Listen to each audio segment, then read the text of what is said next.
일토소명 이야기 묵상, 하나님께 올라가는 구두.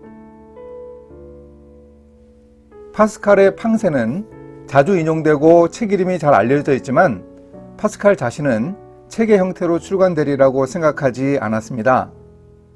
포르 르와이알판의 서문을 쓴 파스칼의 생질 에티엔느 페리아가 말하는 대로 파스칼 자기만을 위해서 쓴 글입니다.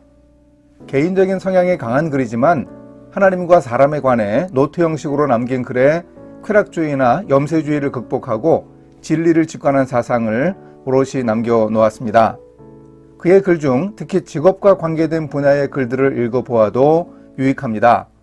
자세하게 말하지는 않지만 직업에 대한 파스칼의 이해는 말씀을 묵상하는 사제들의 일과 비교해 세속의 일은 열등하다는 중세의 직업관과 분명하게 차별되었습니다. 직업의 선택에 대해서도 강조하는데 정말 하나님이 기뻐하시는 직업의 본질을 찾아 직업 고유의 특성을 잘 드러내는 것이 중요하다고 강조하고 있습니다. 예를 들어 구두를 만드는 사람은 최상의 평판을 얻는 구두를 만드는 것이 중요하다고 강조합니다. 직업에 대해서 파스칼이 말합니다. 인간의 본성은 얼마나 다양한가, 세상에는 얼마나 많은 직업이 있는가, 그리고 사람들은 어떤 직업이 찬양받는다는 것을 듣고서 무작정 그 직업을 택하는 경우가 얼마나 많은가, 그 모양이 보기 좋은 구두 뒤축. 포르 르와이엘 수도원의 수사들은 수공업에 종사하여 어떤 사람은 구두의 제작에 종사하기도 했다고 합니다. 파스칼 자신도 구두를 만든 적이 있었습니다.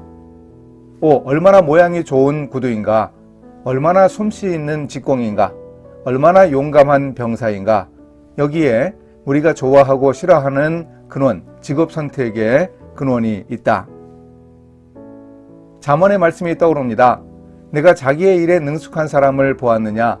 이러한 사람은 왕 앞에 설 것이요 선한 자 앞에 서지 아니하리라. 잠언 22장 29절. 일터의 사랑의 저자 토니 캠펄러도 어린 시절 주일학교 예배당 벽에 걸려있던 그림 하나를 소개합니다. 한 늙은 제화공이 작업대에 앉아 머리를 숙이고 기도하는 모습을 담은 그림이었습니다. 하나님의 임재를 의미하는 한 줄기의 빛이 제화공을 향해 비치고 있었습니다. 그런데 그 빗줄기를 따라서 늙은 제화공이 만든 구두들은 하나님께로 행렬을 지어 올라가고 있었습니다.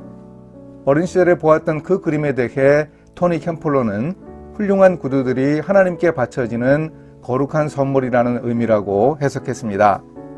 제화공이 작업대에서 하는 일이 곧 주님께 바쳐지는 감사의 기도였다는 뜻입니다. 이 그림을 상상해 보면 자연스럽게 골로새서 말씀이 떠오릅니다. 무슨 일을 하든지 마음을 다하여 주께 하듯 하고 사람에게 하듯 하지 말라. 이는 기업의 상을 주께 받을 줄 아나니 너희는 주 그리스도를 섬기느니라. 골로새서 3장 23, 24절. 어떤 직업이든지 그 사람이 하는 일을 주님께 하듯이 감당할 때 그 일이 참된 노동임을 보여주고 있습니다. 그리고 그 일 속에 참된 의미가 부여되어 있고 그 일 자체가 바로 사명임을 알 수 있습니다. 그 제화공이 만든 구두를 신은 사람들은 어떻게 그 구두를 평가했을까요? 제화공이 하나님께 하듯이 일한 결과로 멋진 구두를 신게 된 것을 감사하며 칭찬하지 않았을까요? 혹시 이 땅에서는 그런 칭찬이나 보상도 제대로 받지 못할 수 있습니다. 그런데 그 상을 천국 상급으로 주님께 받을 수 있다고 합니다. 우리가 주님께 하듯이 일하여 만든 물건과 서비스를 이용하는 사람들에게 제공하는 섬김을 통해 우리는 주 그리스도를 섬긴다는 말씀을 명심해야 합니다. 함께 기도하십니다. 우리가 주님께 하듯이 일하기를 원하시는 하나님, 주님께 하듯이 일하는 것이 그리 쉽지는 않습니다. 하지만 포기하지 않고 이 말씀을 실천하기 위해 노력하게 하소서. 주님께서 쓰실 것을 만든다는 자세로 최선을 다해 일할 수 있는 믿음을 주소서. 예수님의 이름으로 기도합니다.